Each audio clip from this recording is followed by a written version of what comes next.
جماعت کی بڑی فضیلت ہے.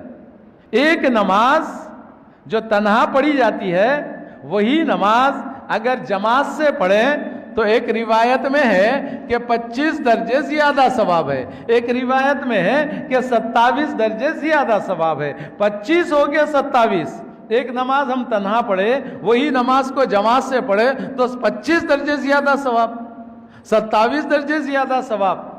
تو نماز کو جماعت سے پڑھنا اور جماعت مسجد میں ادا کرنا، مسجد میں نماز پڑھنا.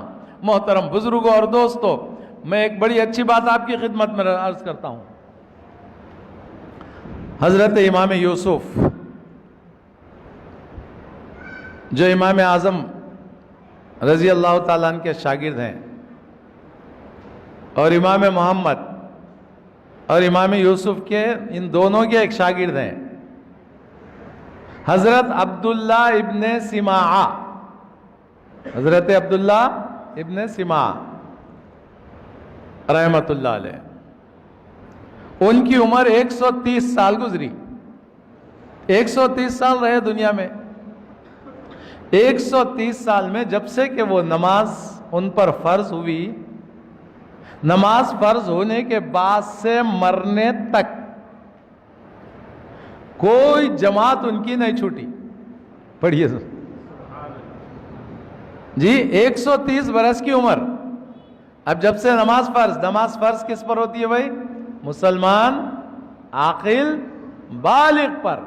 نابالغ پر تو نماز فرض نہیں ہے.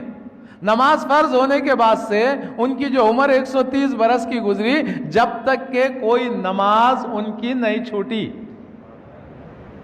ہر نماز کو جماعت کے ساتھ ادا کیا، توجہ کیجئے. لیکن ایک مرتبہ نماز تو پڑھ لیے لیکن جماعت چھوٹی. پوری زندگی میں ایک مرتبہ جماعت چھوٹی. وہ کیسے؟ ان کی والدہ کا انتقال ہوا، کفن دفن تجہیز و تکفین کے انتظامات میں لگ گئے. جی صاحب، تدفین کے لیے انتظامات میں لگ گئے، خبر کا انتظام، دفن کا انتظام، کفن کا انتظام، نماز جنازہ کا انتظام. یہ انتظامات میں تاخیر ہو گئی اور نماز کے لیے آئے تک جماعت چھوٹ گئی. نماز کو تو آئے لیکن جماعت ان کی چھوٹ گئی.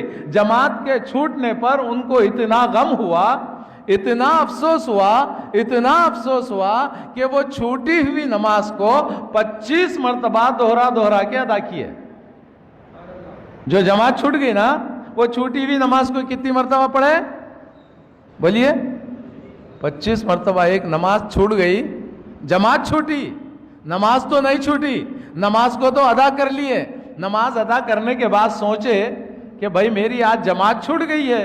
جماعت کی فضیلت بہت بڑی ہے. جماعت سے جو نماز پڑھتا ہے اس کو 27 درجے زیادہ ثواب ملتا ہے، 25 درجے زیادہ ثواب ملتا ہے. لہذا وہ نماز ادا کرنے کے بعد 25 مرتبہ وہ نماز کو پھر پڑھے. ایک مرتبہ، 2 مرتبہ، 3 مرتبہ، اسی طرح 25 مرتبہ ادا کر لیے. نماز سے فارغ ہونے کے بعد کچھ نیند کا غلبہ ہوا، آنکھ بند ہوئی. کچھ ہوشیار ہیں، کچھ بیدار ہیں اور کچھ غنودگی میں ہے. کسی نے آواز دی، اے عبداللہ ابن سماعہ، تمہاری نماز کی جماعت چھوٹ گئی اور وہ چھوٹی ہوئی نماز کو تم نے ادا تو کر لیا اور 25 مرتبہ اس کو دوہرا لیا، لیکن وہ جماعت کے ساتھ جو نماز پڑھی جاتی ہے، امام صاحب سورہ فاتحہ کے اختتام پر وَلَضَّالِّينَ کہتے ہیں تو سارے مقتدی آمین کہتے ہیں. ان آمین کہنے والوں کے ساتھ فرشتے بھی آمین کہتے ہیں. وہ فرشتوں کی آمین کو کہاں سے لاؤ گے؟ اللہ اکبر. جماعت کو تو تم بار بار پڑھ چکے ہیں لیکن فرشتوں کی آمین کو کہاں سے لاؤ گے؟ اللہ اکبر. دیکھو جماعت کی کتنی اہمیت ہے.